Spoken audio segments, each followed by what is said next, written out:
This is Michael Popok, LegalAF, with Karen Friedman Agnifilo, reporting on the latest developments with Alvin Bragg, the Manhattan DA's office, and the Donald Trump, what looks to be an indictment, although I'm going to ask my colleague, former top prosecutor in the same office as Alvin Bragg, who was there for many, many years, including overlapping investigations of Donald Trump, although she wasn't involved per se in the one we're going to talk about today. But I can't think of anybody who's better positioned to answer the questions of people that follow our show and these hot takes on what is going on than Karen Friedman Agnifilo. Let me frame it first, and then I'm going to turn it right over to her, former top prosecutor, Karen. So, what do we have? We've got the Manhattan DA's office opens in January a new grand jury to investigate Donald Trump on one issue, one criminal issue, whether the hush money payment paid to Stormy Daniels to cover up her having sex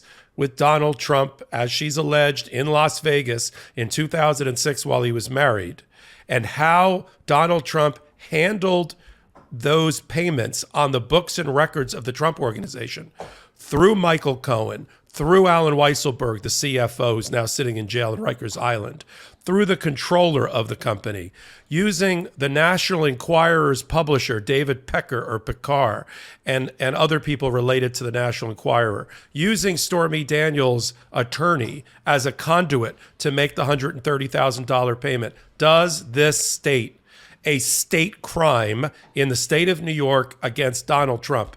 That's what Alvin Bragg is asking of a grand jury. He's brought in a series of witnesses that we've reported on LegalAF, our podcast, but I'll give a rundown of it now. He's brought in already David Picard of the National Enquirer, his partner in crime, Dylan Howard, who was involved with identifying people who claimed to have had affairs or sex with Donald Trump while he was married, and catching and killing that story by giving off payments.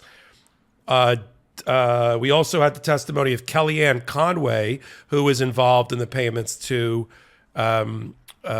Stormy Daniels through Michael Cohen. We had Michael Cohen, who is about to testify, and has testified, I believe, in front of the grand jury about his role in stroking the initial check for $130,000, covering it up, having the Trump Organization reimburse him, Michael Cohen, for those payments. We've had all of those people testify already. And now the latest is that Alvin Bragg and his office have announced that they have invited Donald Trump to come in and testify as the target in front of the grand jury. Karen, let's get to it. How unusual is it for Alvin Bragg or a prosecutor to invite the target in? What has to happen for that to happen? And how close are we then to a prosecution or an indictment? How close are we on the 1 yard line? Are we at the 50-yard line? Our listeners and followers want to know. Karen Friedman Agnifilo, formerly the Manhattan DA's office. Tell us all about it. Actions speak louder than words. It's the perfect phrase for what's happening right now. You don't have Alvin Bragg out there announcing what's happening or telling the world what's happening. He's just doing it. And he's moving forward in exactly the way he should be moving. And what this signals is they are on the 1 yard line, about to go across the finish line of an indictment against Donald Trump. And let's talk about why we know that based on Alvin Bragg's actions. So really what's happening here is you can charge someone in New York one of two ways, either just by a felony complaint and then they get arrested, and then eventually you have to go to the grand jury in order to proceed on that case. Or you can go straight to the grand jury, which is what Alvin Bragg is doing here and what is often done in cases that take a while to put in the grand jury because they're complicated, like this one. And so that's what they've done. And what Alvin Bragg has done is given Donald Trump notice that he's in the grand jury and an opportunity to testify that if he wants to in the grand jury. And that way, Donald Trump can't later argue that he wasn't given an opportunity to go in and testify. But a defendant or a target, however you want to call it, but it would be a potential defendant, somebody who you are thinking of charges against in the grand jury, in order to testify in the grand jury, would have to waive immunity, meaning he has a right to testify, but only if he waives immunity. Because in New York, when a person goes in the grand jury, they're automatically given full transactional immunity for that crime. And so when you put someone in the grand jury, when they testify, you have to be careful to make sure that they are not a target in any way.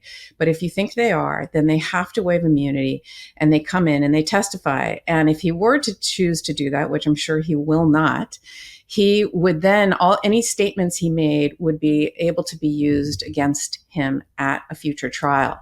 Now, a grand jury has a different legal standard than a criminal trial. The standard is probable cause, which is the same as reasonable cause to believe that a crime occurred. It's like the 51%, right? We think it happened. But Alvin Bragg is not going in the grand jury on just probable cause here. He would not go in the grand jury and put a case in against a former president if he didn't know that he could prove the case beyond a reasonable doubt, which is the standard in every single criminal trial across this country to try to find any person guilty of a crime. And so Alvin Bragg is in the grand jury, and he is signaled to Donald Trump that they are close to an indictment by saying, do you want to come in and do you want to give your side of the story? And by doing that, what he's saying is, I'm close to an indictment and I can prove this case beyond a reasonable doubt. So it is stunning what is happening right now. They are about to charge a former president. And as I said, actions speak louder than words, and nobody knows that better than Alvin Bragg, who's acting right now. He's not going in like we've seen others saying, oh, charges are imminent or anything. He's saying nothing. He's just acting. And so stay tuned. Here we are. Yeah. Alvin Bragg, who's taken a lot of understandable criticism, it's that Alvin Bragg who looks like he will be the first prosecutor out of the box with a grand jury. It's only been seated for 2 months to indict, first time in our American history, a former president for a crime. I want to talk about that crime and unpack some of the really amazing insider observations by you, Karen, having been in that office, having been in the chair, maybe not Alvin's chair as the Manhattan DA, but sitting right next to that person, making all those major decisions, and on your own cases for which you were the lead prosecutor, so you know exactly what the pressure he's been under. And I love the observation that you made that I've really heard nowhere else, that even though Alvin Bragg and his team could be going at a lower standard if this was just a run-of-the-mill pickpocket or criminal, because it is the president of the United States, they are mindful of that, and they are already using the higher burden in order to make the case as airtight as possible coming out of the indictment stage. It's not enough just to indict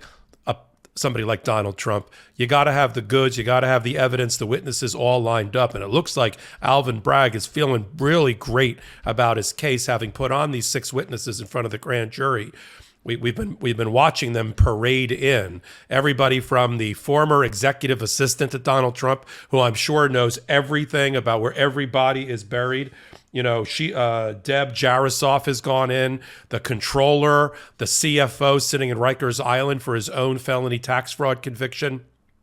Alan Weisselberg, Michael Cohen, a lead witness here because he's the one that paid the money, told Kellyanne Conway that the deed was done, got reimbursed the $130,000 as a cover-up on the books of the Trump Organization, got bonuses on top of that, up to $400,000, and all of it. And he's put the case together. I mean, everybody's like, Michael Cohen's enough. Michael Cohen's enough. He's been out and very, very, very public. But we know that Michael Cohen has a special brand of baggage that comes with him testifying. We're not questioning his credibility. We're not questioning that he's his mea culpa, as he says it himself. But he is a felon convicted of lying to Congress and also for fraud related to things not related to Donald Trump when he was in the taxi cab business. So he's got some things where there's going to be an hour of cross-examination or more at trial against Michael Cohen and his credibility. Donald Trump, of course,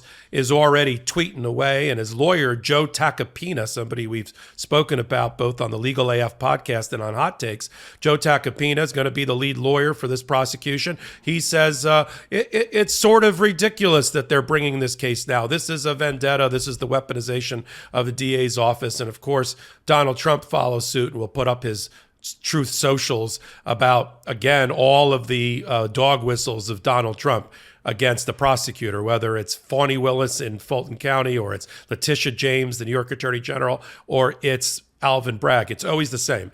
That person's a racist because Donald Trump doesn't understand the definition of racism. That person is a socialist. It's supported by George Soros. There's no case here. Why don't they go look for real crime and stop picking on Donald Trump? All the whataboutisms. What about crime and litter in New York? Go after that. Don't go after me. But let's remind everybody, Alvin Bragg is also the only prosecutor in America who's ever taken down and gotten a criminal conviction against Donald Trump's major business organization, 17-count criminal conviction by a jury just in August for felony tax evasion, for cooking the books. So for all the flack that he's taken, standing on the shoulder of his own body of work, he picked the one crime that's not that complicated to prove. The $130,000, it got paid to Stormy Daniels. Lawyers will testify to that. It came out of Michael Cohen's bank account, and Michael Cohen got reimbursed by the Trump Organization. Everybody admits that. The question for this prosecution, I want to turn it to you, Karen, is this a state crime at the felony level? The combination of hush money payment and the recording on the books of a New York corporation that this was for legal services rendered, which is a lie, which is a false entry on the books of a New York corporation, combined with the fact that it was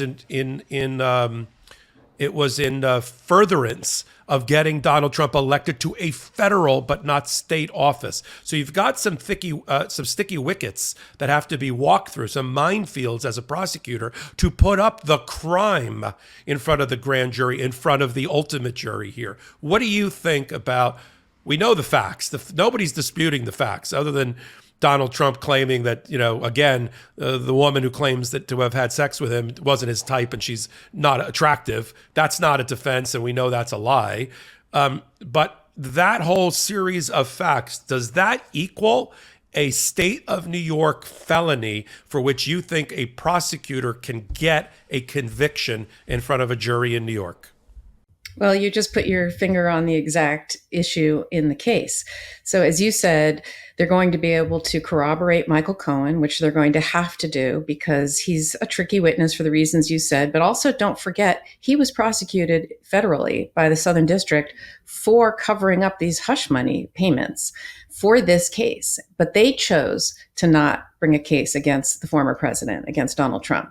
So that's going to be an issue. Why didn't they bring the case? But as you said, factually, I think they're going to have it now beyond a reasonable doubt that money was paid and that the records were not kept properly.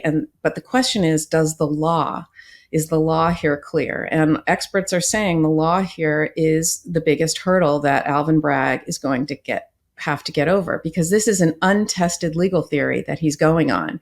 He's going to be prosecuted for falsifying business records, which is a crime in New York, but it's a misdemeanor. And to elevate the crime of falsifying business records, you'd have to show that Trump intended to defraud a crime, that his intent to defraud, included an intent to commit or conceal a second crime. So it can't be enough to just intend to defraud. It has to be in order to hide or conceal or commit a crime. And so what crime did he do here? Because the misdemeanor, first of all, you're not going to bring a misdemeanor case against the former president, probably. And second, I think the statute of limitations has already run on that. But here, what is the crime that he intended to cover up? And the theory that they're going to go with is that it was an improper donation, like a campaign finance donation, because it benefited his presidency. But the question is this was a federal election, right? So do New York election laws apply? Does that work? Or do federal election laws apply? And can you in New York, what's unclear and what's untested is whether the crime he intended to conceal or cover up was a federal crime. And so that's going to be the issue that a judge, either at the trial level or if he's convicted, the appellate level, will ultimately decide this case on. But by the time we get to that, I think there'll be many, many other indictments against him in other jurisdictions. But that really is the legal issue. And I think what's happening here is there's enough to bring the case because they can prove it beyond a reasonable doubt. And they feel they have enough to bring the case under the law and test the law. And I think a New York jury will convict him of these crimes. To me, I think that this signals that Alvin Bragg has gotten over the hurdle of the analysis of what crimes that he'll be able to charge. Obviously, he's putting on a case in front of a grand jury. So whether they have reached the decision analytically from a jurisprudential level that the match of falsifying business records, fraudulent business records, that they got. It's what you talked about, Karen. Do they have the second shoe that drops? Do they have the second crime? And does that crime have to be state or federal?